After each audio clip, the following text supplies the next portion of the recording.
नमस्कार मित्रांनो, आज विषय घेऊन येत आहे मी विधानसभेचा। तर मित्रांनो, महाराष्ट्रामध्ये 288 विधानसभा येतात। आता आपण बोलूया परभणी जिल्ह्याकडे। परभणी जिल्ह्यामध्ये 4 विधानसभा येतात। तर 4 विधानसभापैकी सर्व महाराष्ट्राचं आणि मराठवाड्याचं लक्ष जर लागलं असेल तर ते एकमेव विधानसभा म्हणजे पाथरी विधानसभा। पाथरी विधानसभेमध्ये आता सध्याचं पाहिलं तर एकदम तगडी फाईट लागलेली आहे, अशा प्रकारे आपल्याला दिसून येत आहे। तर मित्रांनो, निश्चितच महायुतीचे उमेदवार जे की राष्ट्रवादी चिन्हतेचं घड्याळ ते आहे राजेश दादा विटेकर। तर महाविकास आघाडीचे काँग्रेसचे उमेदवार 2 वेळा रनिंगचे आमदार असलेले सुरेश वरपुडकर। तर आता जर पाहिलं तर त्यांनी राष्ट्रीय समाज पक्षाकडून उमेदवारी घेतली, ते म्हणजे सईद भैया खान। एका बाजूला जर पाहिलं तर वंचितचे उमेदवार सुरेश फड। तर आपण पाहू शकता की सध्या पाथरी विधानसभेचे अपक्ष आमदार निवडून आले होते मोहन भाऊ फड, त्यांचे पण वडील समोरास आले आहेत माधवराव फड। निश्चितच ह्याकडे जर पाहिलं तर सर्वत्र महाराष्ट्राचं सर्वत्र मराठवाड्याचं एक लक्ष लागलं आहे। कुठंतरी आता एक तगडी फाईट लागलेली आपल्याला दिसून येत आहे या पाथरी विधानसभेमध्ये। आता निश्चितच पाहू शकता की 2 वेळा रनिंगचे आमदार असणारे विधान परिषदेचे बाबाजानी दुर्राणी हे पण रिंगणात उतरलेले आहेत। तर त्यांचं चिन्ह आहे ऑटो रिक्षा। खरंच ऑटो रिक्षा पुन्हा एकदा ह्या रस्त्यावर चालन का? निश्चितच लोक ऑटो रिक्षाला मतदान करून पुन्हा एकदा बाबाजानी दुर्राणी सारख्या व्यक्तीला विधानसभेमध्ये पाठवतील का, ह्याकडे पण लक्ष लागलं आहे। तर मित्रांनो, पाहू शकता की महाराष्ट्राचं राजकारण पाहिलं तर महाविकास आघाडी आणि महायुती हे विरुद्ध राजकारण आहे। तर मित्रांनो, हे महाराष्ट्राच्या राजकारणामध्ये जेणेकरून की 288 विधानसभा येतात। 288 विधानसभेपैकी ज्या पक्षाचं बहुमत होईल त्या पक्षाचा मुख्यमंत्री झाला जातो। जेणेकरून की आपण पाहू शकतो की गेलेल्या पंचवर्षीला भाजप या पक्षाचं बहुमत झालं होतं, तर भाजप या पक्षाचा मुख्यमंत्री झाला होता। पुन्हा त्यामध्ये काहीतरी बंडखोरी झाली। बंडखोरी झाल्यानंतर 2.5 वर्ष महाविकास आघाडीची सत्ता उदयास आली। पुन्हा नंतर बंडखोरी झाली। बंडखोरी झाल्यानंतर जे की एकनाथ शिंदे यांनी बंडखोरी करून आपले 40 आमदार फोडण्याचं काम केलं। कारण 40 आमदार फोडून त्यांनी एक महायुती तयार केली आणि महायुतीमधून एकनाथ शिंदे हे मुख्यमंत्री झाले आणि उपमुख्यमंत्री देवेंद्र फडणवीस आणि त्यामध्ये पाहिलं तर राष्ट्रवादी काँग्रेसचे अजितदादा पवार हे मुख्यमंत्री झाले। तर ह्या सध्याच्या चालू घडामोडीमध्ये जर पाहिलं तर निश्चितच कुणाचा एजेंडा ह्या विधानसभेमध्ये चालल आणि ह्या विधानसभेमध्ये राहील।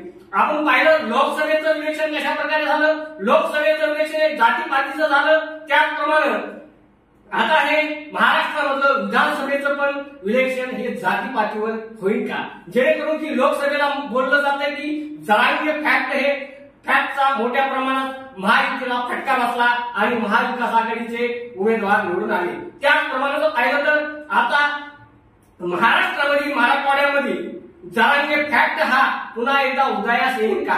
जेणेकरून की एका बाजूला जर पाहिलं तर आंतरवाडी सराटीमध्ये जरांगे पाटलांनी उपोषण केलं, त्याच बाजूला जर पाहिलं तर लक्ष्मण हाके हे ओबीसीची भूमिका घेऊन ते पण उपोषणात बसले होते। ह्यामध्ये मोठा वाद पेटण्याची शक्यता उद्भवत होती। पण मित्रांनो, जरांगे पाटील बोलत होते की मी 288 जागा उभा करणार, पण कदापि त्यांनी 288 जागा उभा केलेल्या आपल्याला पाहायला मिळत नाही। जेणेकरून जर पाहिलं तर जरांगे पाटील यांनी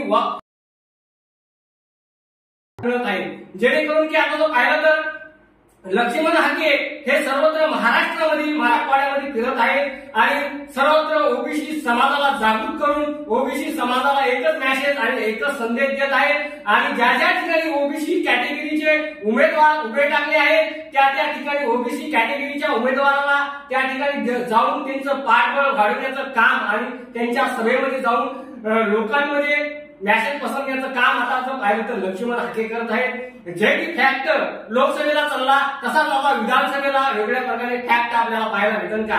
ओबीसी विरुद्ध मराठा हे कुठेतरी वाद आपल्याला पाहायला मिळाला लोकसभेला, तसाच आता विधानसभेला ओबीसी फॅक्ट राहणार काय, पुन्हा एकदा मराठा फॅक्टच आपल्याला या विधानसभेमध्ये दिसेल.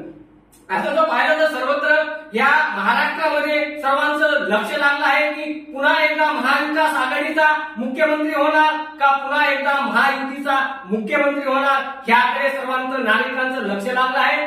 पाथरी विधानसभेमध्ये जर पाहिलं तर एकदम जोराची तगडी फाईट लागलेली आहे, जेणेकरून की 2 वेळा माजी आमदार असणारे बाबाजानी दुराणी असतील किंवा विधान परिषदेच्या आता 2 ते 3 महिन्याचा कार्यकाळ झाला जे की राजेशदादा विटेकर हे पण विधानसभेमध्ये विधान परिषदेचे आमदार असताना त्यांनी विधानसभेला समोर आले.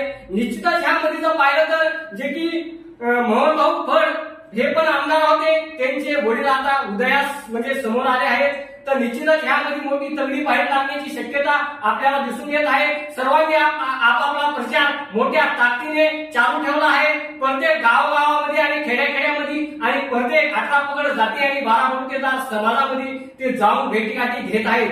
तर निश्चितच ह्याचा फायदा कुणाला होणार ह्याकडे पण आहे संपूर्ण महाराष्ट्राचं आणि मराठवाड्याचं लक्ष लागलं आहे. एक वेळ पाहिलं तर पाथरी विधानसभेमध्ये जर पाहिलं तर जे की मुस्लिम कॅटेगरीचे 2 उमेदवार आहेत जे की बाबाजानी दुर्राणी आणि सईद भैया खान.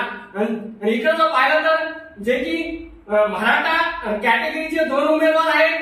इकडून जर पाहिलं तर 2 वेळा रनिंगचे आमदार असणारे सुरेश वरपुडकर आणि विधान परिषदेचे आमदार असणारे राजेशदादा विटेकर. अशा प्रकारे एक वेळ जर पाहिलं तर ह्यामध्ये कशा प्रकारे मतदान डिवाइड होणार ह्याकडे लोकांचं लक्ष लागलं आहे. मुस्लिम वोटिंग कुणाकडे जाणार ह्याकडे पण लोकांचं लक्ष लागलं आहे. आणि त्यामध्ये जर पाहिलं तर मराठा वोटिंग कुणाकडे जाणार आणि ओबीसी वोटिंग कुणाकडे जाणार ह्याकडे सर्वांचं लक्ष लागलं आहे. आणि पुन्हा एकदा ह्या महाराष्ट्रामध्ये निश्चितच महायुतीचं सरकार उदयास येणार का महाविकास आघाडीचं सरकार उदयास येणार, जेणेकरून की महायुतीने लाडकी बहीण योजना काढली असं बोललं जात आहे. लाडकी बहीण योजनेच्या खात्यामध्ये पटापट पैसे पडले. निश्चितच ही लाडकी बहीण योजना म्हणून ही लाडकी बहीणच आता महायुतीला मतदान करेल का आणि महाविकास आघाडीचं ऐकून त्यावर वेगळंच काहीतरी ह्या महाराष्ट्रामध्ये घडण का ह्याकडे पण लोकांचं लक्ष लागलं आहे. जेणेकरून की एका बाजूने शेतकरी वळत आहे तर एका बाजूने व्यापारी वळत आहे, एका बाजूने शैक्षणिक दृष्ट्या ह्या दृष्टिकोनातून प्रत्येक जण नागरिक त्रस्त झाला आहे. पाथरी विधानसभेमध्ये जर पाहिलं तर रस्ते खिळखिळ झालेले आहेत, आरोग्याचा प्रश्न कुठं मार्गी लावलेला नाहीये, शिक्षणाचा प्रश्न कुणी मार्गी लावलेला नाहीये. त्यामुळे ह्या पाथरी विधानसभेमधील जनता आता त्रस्त झालेली आहे. आणि पाथरी विधानसभेमधील जनता निश्चितच आता सध्या कोण्या चेहऱ्याला संधी देणार, नवीन चेहऱ्याला संधी देणार का पुन्हा एकदा जुनाच चेहरा समोर आणणार ह्याकडे पण सर्वत्र पाहिलं तर नागरिकांचं मोठं लक्ष लागलं आहे. मित्रांनो, आमचा व्हिडिओ जर आवडला असेल तर निश्चित आमच्या व्हिडिओला शेअर करा, आमच्या चॅनलला सबस्क्राईब करा आणि असेच नवीन व्हिडिओ आमचे पाहत राहा. मी महादेव रोटे, आपण पाहताय